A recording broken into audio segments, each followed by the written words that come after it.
বয়স মাত্র ৭৪, ওজনটা যে আগের মতোই আছে। আবারও প্রমাণ করলেন রজনীকান্ত। দক্ষিণ ভারতে তার সিনেমা মুক্তির দিনে অফিস থেকে ছুটি নেওয়ার ধুম পড়ে। টিজার ট্রেলার মুক্তির পর সামাজিক যোগাযোগ মাধ্যমে ঝড় ওঠে।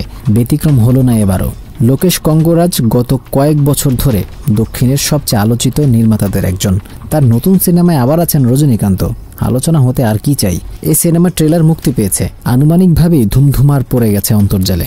ভিজুয়াল, অ্যাকশন আর তারকাদের উপস্থিতি নিয়ে মুক্তি পেয়েছে 3 মিনিট 2 সেকেন্ডের ট্রেলারটি।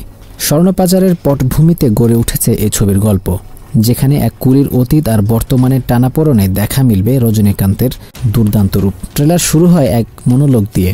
কারো জন্ম হলে তার মৃত্যুও তখনই লেখা হয়ে যায় তার হাতের রেখায়। এখান থেকে তৈরি হয় থ্রিল আর রহস্যের আবহ। তারপর একে একে হাজির হন চরিত্ররা।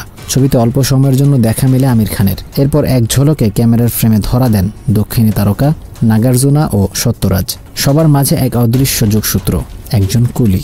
18,000 কুলির মাঝে একজন নির্দিষ্ট কুলিকে খুঁজছে সে। ঠিক তখনই বাজতে থাকে অনিরুদ্ধ রবিচন্দ্রের সুর, আর আবির্ভূত হন রজনীকান্ত, প্রাক্তন স্বর্ণ পাচারকারী, যিনি নিজের হারানো গৌরব ফিরে পেতে দৃঢ় প্রতিজ্ঞ। ট্রেলার শেষ করে এক্সে একজন লিখেছেন, রজনীকান্ত বোঝালেন তিনি এখনো ফুরিয়ে যাননি, এই বয়সেও এমন পারফরমেন্স।